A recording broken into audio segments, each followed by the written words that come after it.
자, 뭐 재결의 시효까지 봤고요. 자, 재결의 이것은 그러니까 재결이 이제 잘못될 수가 있겠죠. 자, 재결이 이제 잘못되면은 그러면 이제 이에 대한 불복 또 하나 이제 중요한 쟁점이 되겠습니다. 재결의 하자의 유형, 즉 주체성의 하자, 권한을 위반한 재결이 있을 수 있겠고요. 회의 의결의 정족수가 미달해서 미달한 위원회 재결이 있을 수 있고, 또 내용상 하자, 토지 세목에 포함되지 않은 물건에 대한 재결이라든지 정당 보상의 미달에 대한 재결, 이런 내용이 있겠습니다. 절차상 하자로 보면 이제 사업 인정을 결한 재결이라든지 사업 인정이 실효된 뒤에 행한 재결이라든지 그다음에 협의를 결한 재결, 그렇죠? 그다음에 피수용자의 의견 진술 절차를 결한 재결, 그다음에 재결이 기간이 경과된 재결이 있겠죠? 형식적인 하자에 대해서는 재결의 형식, 즉 문서주의를 취하지 않은 그런 하자가 있을 수 있겠습니다. 자, 그러면 이거에 대한 이제 재결에 대한 불복이 이제 중요한 건데요. 토지보상법에서는 별도로 특별법상 행정심판의 성격을 갖는 이의신청을 두고 있다. 그렇죠?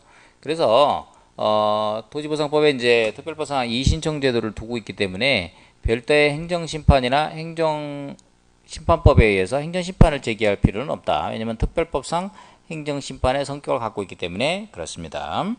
자, 이의신청의 의 보면 관할 토지 수용인의 위법 부당한 수용 재결에 의해 권익을 침해해 간 자가 중앙토지 수용인의 그 취소 또는 변경을 구하는 것이다.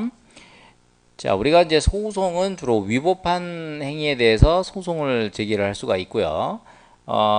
부당한 거에 대해서는 행정심판도 제기할 수 있다. 그래서 토지보상법 특례를 규정하고 있어 특별법상 행정심판의 성격으로 볼 수 있다. 이렇게 보시면 되겠고요. 제기 요건을 보면 위법 부당한 재결, 즉 수용 부분에 해당하는 것일 수도 있고 보상 부분에 해당하는 것일 수도 있습니다. 그러니까 이의가 있는 자는 재계에서 정본을 받은 날로부터 30일 이내에 중앙토지수용인의 서면으로 이 신청을 해야 되고 처분청을 경유해야 된다. 이렇게 보고 있습니다. 그래서 처분청인 관할 토지수용회를 왜 경유를 해야 되냐? 저도 궁금해서 그걸 이제 중토위에다가 물어봤어요. 물어봤더니 결국은 관토위에서 그러한 내용들을 빨리 판단을 해서 의견을 줘야지 중토위에서 신속한 이의신청에 대한 이의제결을 할 수 있다. 이렇게 보시면 되겠습니다. 재소견을 단축. 이게 이제 행정심판의 기간이 보통 안날로부터 90일, 있은 날로부터 180일인데요. 여기서 지금 30일 내에 제기하도록 이렇게 하고 있습니다. 이러한 기간을 단축한 것은 수용행정의 특수성과 전문성을 살리기 위한 합헌적 규정이다. 재계에서 정보에 도달되지 않는 경우, 그렇죠? 이거는 결국은 재계 정보에 도달되지 않았다. 그러면 행정심판의 최대 기일인 180일까지 하면 되는데요. 일단 법령은 30일 내에 하도록 이렇게 규율을 하고 있습니다. 그 다음에 처분청 경유주의를 취하는 이유가 있습니다. 원재결청에 반성의 기회를 주고 이의제결에 필요한 신속한 자료 제출을 위한 것이다. 그래서 다만 사업시행자가 불복하는 경우는 예정 금액과 재결에 정한 보상금의 차액을 공탁하게 된다. 이런 규정이 별도로 있고요. 이 신청을 제기하게 되면 중앙토지수용위원회는 당의 이 신청의 내용을 성실하게 심리하고 재결해야 될 의무가 있습니다. 집행부정지 원칙이 있죠. 우리가 행정소송법 제23조에 집행부정지 원칙이 있습니다. 그래서 일단 처분에 대해서 소송을 제기한다 하더라도 그 처분이 집행이 정지되지 아니한다. 이렇게 보는 거고요. 토지보상법에서도 수용재결이 나오게 되면 그 수용재결에 대해서 이의신청이라든지 또는 행정소송을 제기한다 해서 당해 재결에 대한 어떤 내용 이런 것들이 중단되거나 집행이 정지되지 아니한다. 이게 바로 토지보상법 제88조에서 규정한 내용이 되겠습니다. 재결에 대한 피수용자의 이의신청에 의해서 특정한 공익사업의 시행이 지연되는 것을 방지하기 위한 규정이다. 이렇게 보시면 되겠고요. 이의신청의 제기 효과, 즉 토지보상법은 행정심판법에서 인정하는 집행정지 결정물에 관한 명문의 규정을 두고 있지 않아서 인정 여부에 의문이 있는 거 아니냐 이렇게 보는데요. 당해 규정이 재결의 효력, 집행, 절차, 속행의 부정지로 인하여 회복하기 어려운 손해 등을 가져오는 때에도 집행정지 결정을 할 수 없도록 하는 배제 규정이라고 보기는 어렵다. 그래서 일정한 요건을 충족하면 행정심판법과 같이 집행정지 결정이 인정될 수는 있겠다 보시면 되겠고요.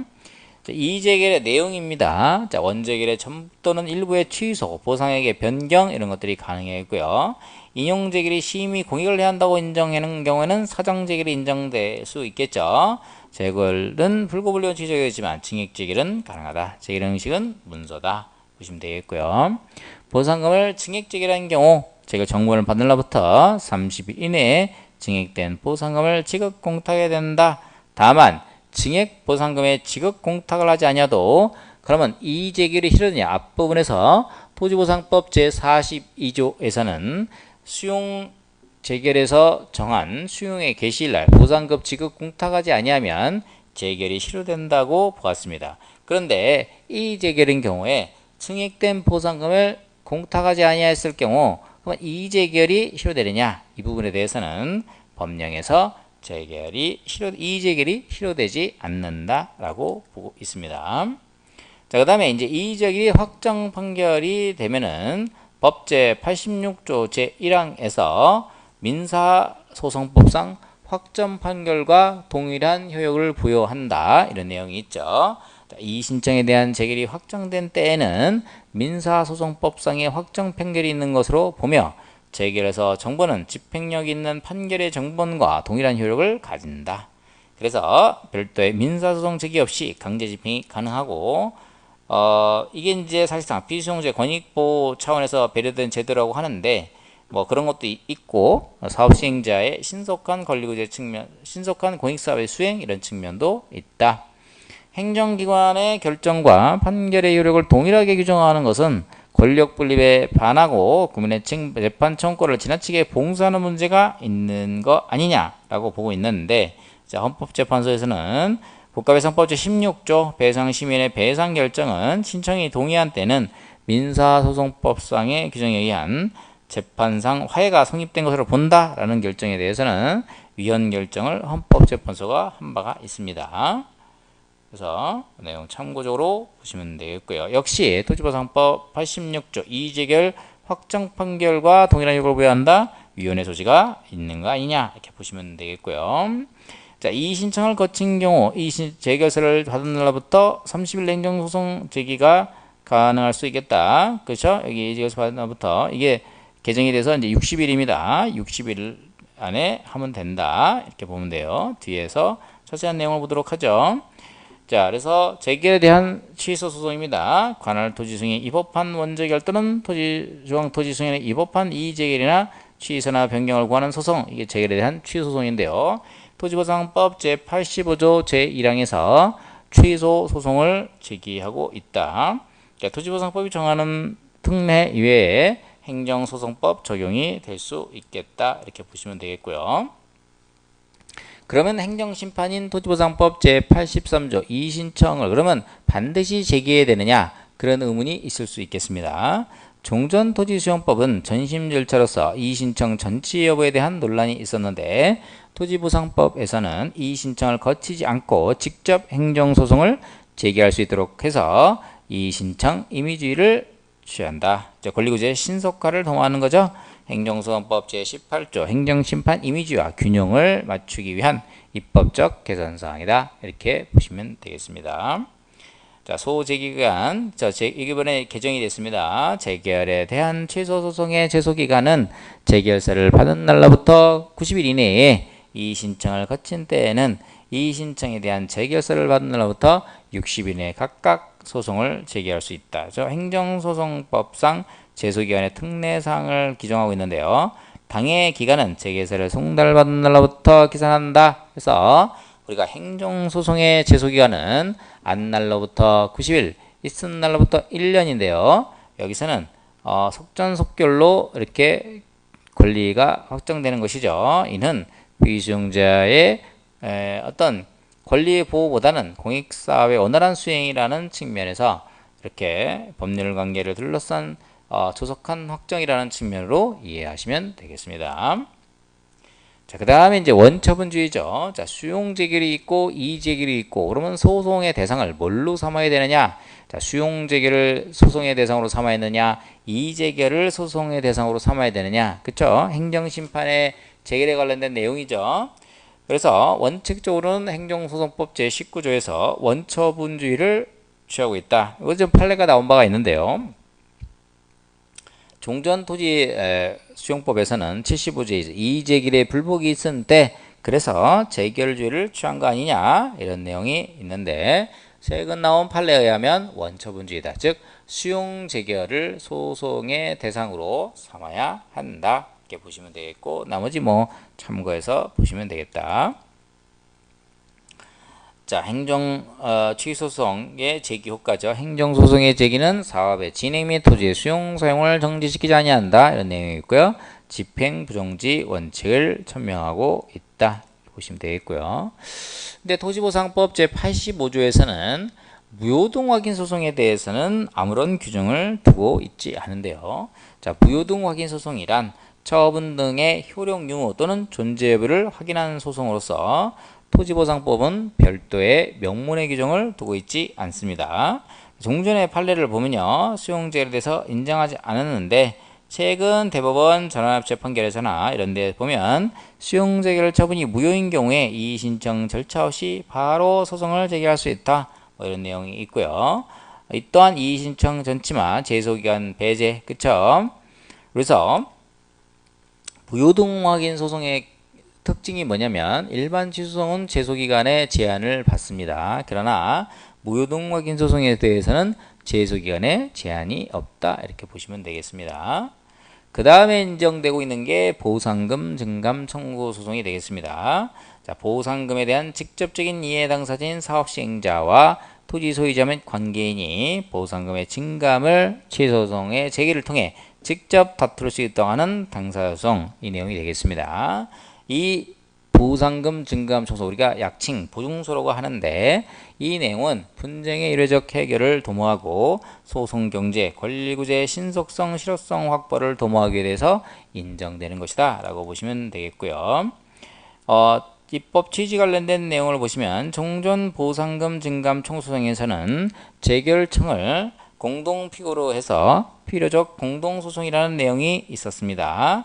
그런데 토지보상법에서 개정 과정을 거치면서 재결청을 공동피고에서 제외시킴으로 인해서 형식적 당사소송, 즉 법률관계 일방 당사, 그러니까 실질적으로는 처분을 다투면서 제기라운 처분을 다투면서 법률관계 일방 당사자를 상대로 소송을 제기하는 것이 바로 형식적 당사소송인데 바로 이 재결청을 삭제함으로 인해서 형식적 당사소송에 대한 내용 논란을 불식시켰다 이렇게 보시면 되겠고요. 또한 중앙토지수행인의 업무 부담을 감소시켜서 재결치에 따른 공익사업의 효율성 저해를 방지하는 효과를 가져온다 이렇게 보시면 되겠습니다. 소송의 성질이죠. 형식적 당사소송, 보상금 증감소송은 토지수행인의 원재개를 원인으로 하여 형성된 손실보상에 관한 법률관계에서 다툼을 해결하는 것이었어 원재결에 대해 다투는 것을 내용으로 하면서도 재결청을 피고로 하지 아니하고 당의 법률관계의 한쪽 당사자를 피고로 하여 제기하는 소송, 형식적 당사소송이다. 이렇게 보시면 되겠고요. 행정소송이 보상금의 증감에 관한 소송의 경우 당의 소송을 제기하는 자가 토지 소유자 또는 관계인이 때는 사업시행자인 때는 토지 소유자 또는 관계인을 각각 피고한다. 85조에 규정되어 있고요. 그 다음에 보상액의 과소, 손실보상금액의 지급 방법의 결정, 즉 재결 신청 지연에 따른 가산금도 할 수 있고요. 최근 대법원 판례는 잔해지 수용에 대한 불복도 손실보상의 측면에서 이해해서 보상금 증감 총소송으로 다투도록 판시하고 있습니다.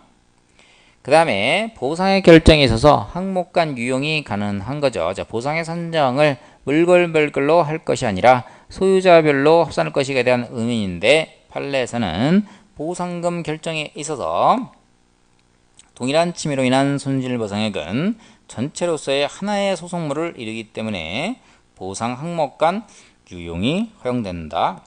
이렇게 볼 수가 있겠습니다. 그러니까 토지보상법 64조 관련된 내용의 허용이죠. 그 다음에 이제 입증 책임에 관련된 내용인데, 그러면 당사자가 어떠한 내용에 대해서 주장을 하게 되면 이에 대한 입증 책임은 그럼 누가 부담해야 되는 것인가? 이게 이제 문제가 될 수 있는데요. 이게 보통 우리가 행정소송에서는 법률요건 분배설에서 주장하는 자가 입증하는 것이죠. 그래서 이게 법률요건 분배설이 통설입니다. 자, 판례에서도 손실보상액 청구의 소송에 있어서 그 이의제기에 정한 손실보상금액보다 정당한 손실보상금이 더 많다는 점에 대한 입증 책임은 누가 하겠다? 주장하는 자 원고에게 있다. 이렇게 보시면 되겠고요.